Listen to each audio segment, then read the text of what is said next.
for years, I really struggled with, loud alarms and, I don't want to get out of bed, and you know that feeling, right? And I still have those days, but for the most part, I'm in this space in my life where it kind of freaks me out. I'm just waking up without an alarm clock, which never really ever happened, anywhere between like 5 and 7 a.m., which is a dream. And I've just been waking up, and I've been waking up ready with new intentions. And something I read a while ago that really left an impact with me was this concept that, the 20 to 30 minutes before you're going to bed and the 20 to 30 minutes when you wake up, you're still in that theta state.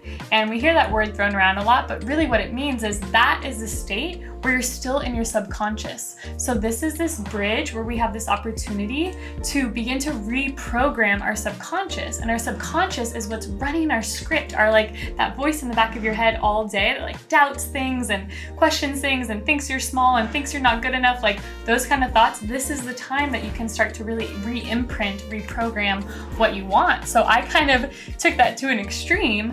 And so before bed, I'll just put my hands on my heart, and even if I'm feeling anxious, if I'm feeling all the things, I'll let myself feel those things for a moment, acknowledge them, and then I'll say, what do you need?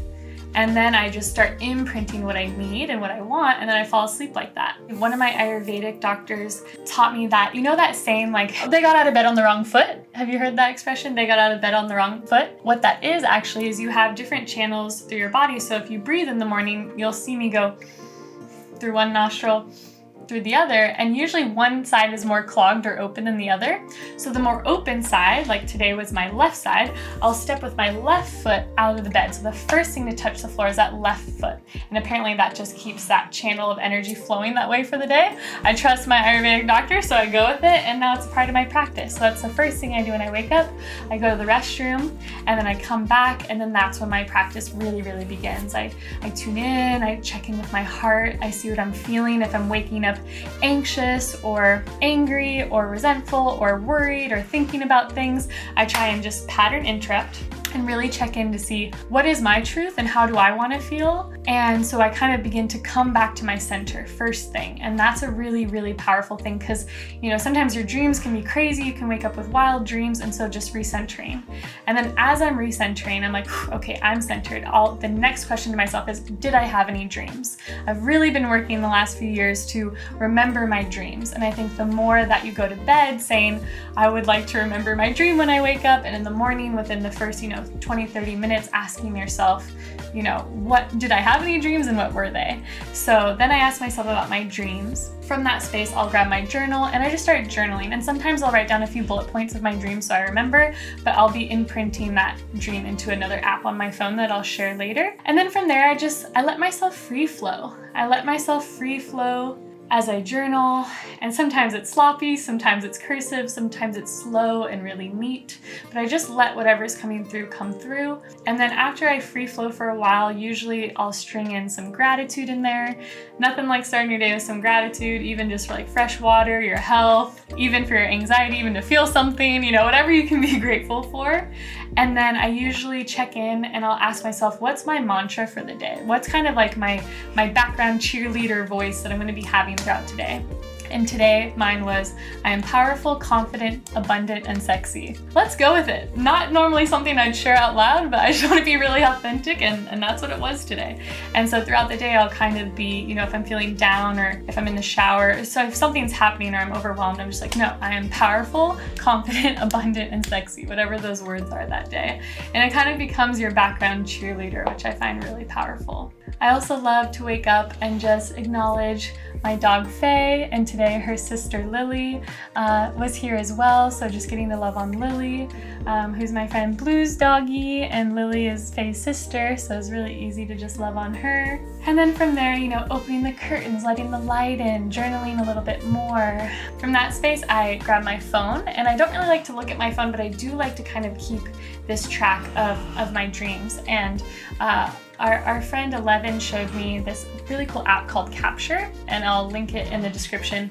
But Capture is a really cool thing where you can put in your dreams. And what I like is when I'm putting in my dream, I just hit voice text. And so I just talk into my phone. So I'm not like looking and typing at my phone. I'm just talking about the dream. If there's some typos, I can usually figure it out.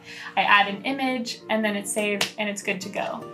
From that space, I recenter and I let myself have my first meditation. One of my favorite friends, soul sisters, and teachers, Ashley Sargent, she would always say her favorite place to meditate in the morning was right in bed. And sometimes she'd like put the covers over her face and just really her first sit was that. And I really like that because for me, I just feel like, oof, you're not out of bed getting distracted. Sometimes you get out of bed, you're like, oh, I'll do it later. So it's nice to just do it for me, like right when I wake up, sit up tall and just breathe, check in with my energy, close my eyes. And then today I did the trust mudra, which is one of my favorites, and just breathing in that sense of trust, trusting in the powers within me, trusting in the powers that created me, and trusting in the powers of the universe. And that's a stream of mantras that came through me when I lived in Cuba. I was in a really dangerous situation out in the ocean, and that really became my lifeline. And whenever I just need an extra boost, I go back to those mantras. So after I'm all meditated and mantraed out, I usually make my way over to my nice wool rug. My wool rug is this white, beautiful rug, and it's very traditional to actually do yoga on a rug. In the West, we use mats a lot. For me, I like the natural material of the wool. And so I usually start in child's pose or seated, and I just let myself breathe for a few moments, light a candle, light an incense, just really set the space, maybe call in angels or my ancestors or, just higher spirits to come and just protect the space. I usually like to even imagine that the room is filled with these like upward spirals just so that the energy feels really light and uplifted, so there can be some levity in the space. And then I usually do a nice stretching routine, and that can be a yoga flow, it can be a yin restorative flow, sometimes it's just shavasana, sometimes it's really deep stretching and maybe even a little bit of a workout. And then from that space, I always end by laying down, usually in a starfish position, but this morning I felt like being a little closer and having a hand on my belly. And then from that space, I really love tuning into my body.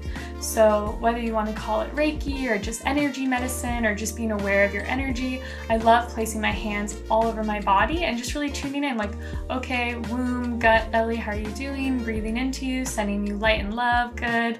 Okay, organs, lungs, chest, heart. My heart always wants a little extra.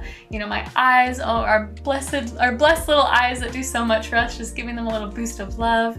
Ears, and it sounds silly, but even just acknowledging those parts of your body, I feel like it's almost this, my theory is that it's this preventative healthcare in a way. It's like preventative, just tuning with your body, having that conversation. And from there, I just like to breathe and fill my whole body with the energy. Like every cell of my body is just filling up with that light, so I can feel lighter and brighter and truly shine from that space, and just any darkness, any stuckness just kind of gets blown out with that light.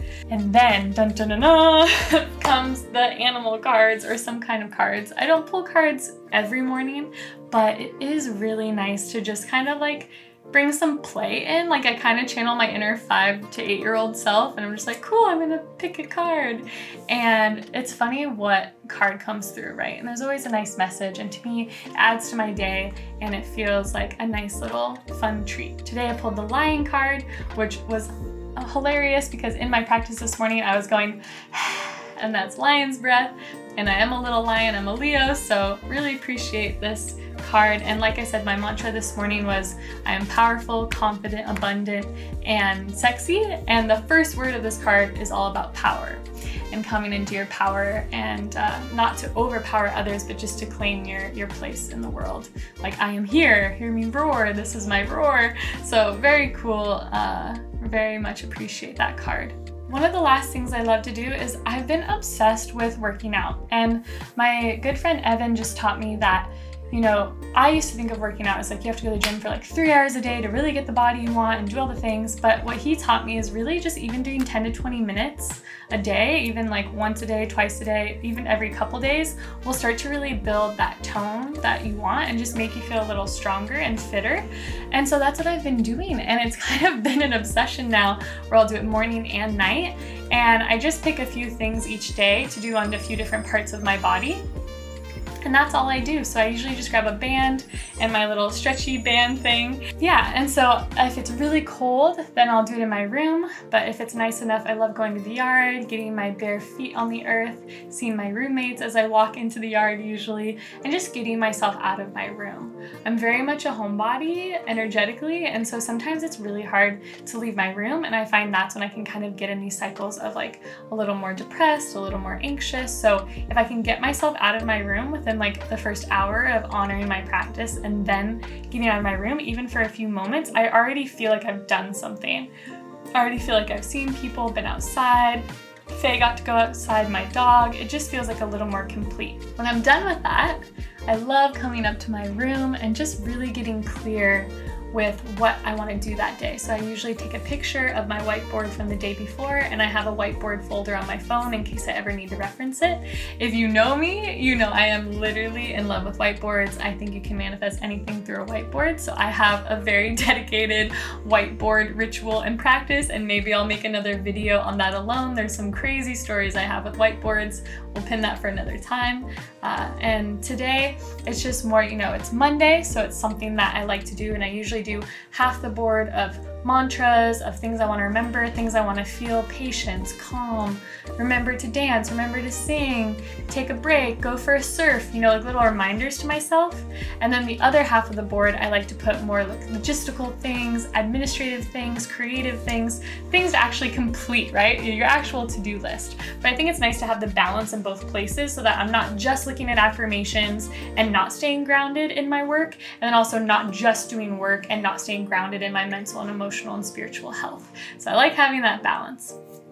One of the final things I love to do is making a cup of tea, having a chagachino, doing something like that just to kind of like warm the body, have some water, and just really dedicate myself to having this ritual of drinking something and then getting into the workflow, whether that's emails or editing, but not starting those things until I feel like I did what I needed to make my own mental and emotional and spiritual health its optimal joy. So if I still feel like I'm in a funk and I still feel like, then I will work out again, or I will take a bath, or I will read. Like, I made a commitment to myself this year, truly, like ruthlessly. I don't want to be doing work until I feel perfect, whole, and complete, or else I'm off for the whole day. I get irritable, I get resentful, and even if it's just internal, even if I'm not expressing it, it doesn't feel good.